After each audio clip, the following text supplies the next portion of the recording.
নমস্কার, দ্য রিপোর্টে স্বাগত। কে যোগ্য আর কে অযোগ্য তা আদালত প্রমাণ করতে পারল না।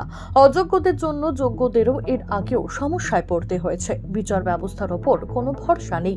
সোমবার হাইকোর্টের রায়ের চাকরি হারানোর পর এই প্রতিক্রিয়ায় দিলেন শিলিগুড়ির অনামিকা রায়। তবে আমি এটুকুই বলবো যে বিচার ব্যবস্থার প্রতি যে আমাদের আস্থাটা ছিল আর কি, আমরা এটাই আশা করি যে বিচার সবসময় কী হবে, নিরপেক্ষ হবে। কিন্তু এই যেখানটা কিন্তু এটা কোনো নিরপেক্ষ বিচার হলো না, কারণ এখানে কিন্তু যোগ্য অযোগ্য কিন্তু আলাদা করতে পারলো না। সবাইকে কিন্তু ওই একই ইয়ের মধ্যে ফেলে দিল যে সবাই অযোগ্য। এটা কিন্তু কখনোই হয় না। এটা যদি আলাদা করে বিচার করতো, যোগ্য কারা অযোগ্য কারা, তাহলে সেটা কিন্তু একটা নিরপেক্ষ বিচার হতো। গত বছর ববিতা সরকারের একাডেমিক নম্বর ত্রুটিপূর্ণ থাকায় তার পরিবর্তে চাকরি পেয়েছিলেন অনামিকা রায়। সেই মতো জলপাইগুড়ির হরিহর উচ্চ বিদ্যালয়ে যোগ দেন তিনি। কিন্তু সোমবার কলকাতা হাইকোর্টের এসএসসির 2016 পুরো প্যানেল বাতিল করার ফলে 25,753 জনের চাকরি বাতিল করা হয়েছে। তাতে চাকরি হারালেন অনামিকা রায়। কলকাতা হাইকোর্টের এই সিদ্ধান্ত শোনার পর কার্যত হতাশাগ্রস্ত হয়ে পড়েছেন শিলিগুড়ির বাসিন্দা অনামিকা। তিনি জানালেন, এই রায়ের জন্য তৈরি ছিলাম না। আইনজীবীর সঙ্গে কথা বলে ফের তিনি আইনি লড়াইয়ের পথে যাওয়ার ইঙ্গিত দিলেন। খুবই হতাশ, কারণ এইরকম রায় হবে এটা কখনো আশা করিনি।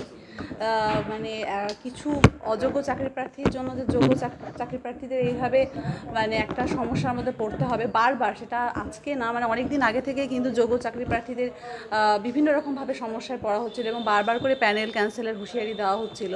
তো এটা আমি ভেবেছিলাম যে হয়তো বিচার ব্যবস্থার প্রতি তো আমাদের প্রথম থেকে আস্থা রয়েছে তো আমি ভেবেছিলাম হয়তো এমন একটা রায় হবে সেখানে হয়তো যোগ্য চাকরি প্রার্থীদের কোনো রকম সমস্যার মধ্যে পড়তে হবে না। কিন্তু সেটা আমার সম্পূর্ণ ধারণাটা ভুল দেখলাম, যে ভুল প্রমাণিত হলো। যে আজকে যে রায় হলো, সেই রায়টা কিন্তু একেবারে কোনোভাবে আশা করা যাচ্ছে না যে এটা কেমন একটা রায় হলো যে কিছুজন অযোগ্য চাকরি প্রার্থীদের জন্য তাদেরকে কিন্তু প্যানেল থেকে অনেক দিন আগেই আলাদা করে বের করে দেওয়া হয়েছে। যে ওএমআর ম্যানিপুলেশন, র্যাঙ্ক জাম্প সবটাই কিন্তু, বা প্যানেল এক্সপায়ার হওয়ার পর যারা চাকরি পেয়েছে প্রত্যেকটাই কিন্তু আলাদা আলাদা করে আদালতে পেশ করা হয়েছিল সেই সমস্ত নথি। কিন্তু আজকে দেখা গেল যে পুরো প্যানেলটাই কিন্তু ক্যান্সেল করা হলো। তাহলে তো সেই ইয়ের কোনো আর মান্যতাই থাকলো না। তাহলে এতদিন ধরে যে তদন্ত হলো, বা এতদিন ধরে যে এত রকম কিছু হলো, জমা পড়লো আদালতে, তাহলে তো সেগুলোর কোনো রকম, তাহলে তো প্রথমেই প্যানেল ক্যান্সেল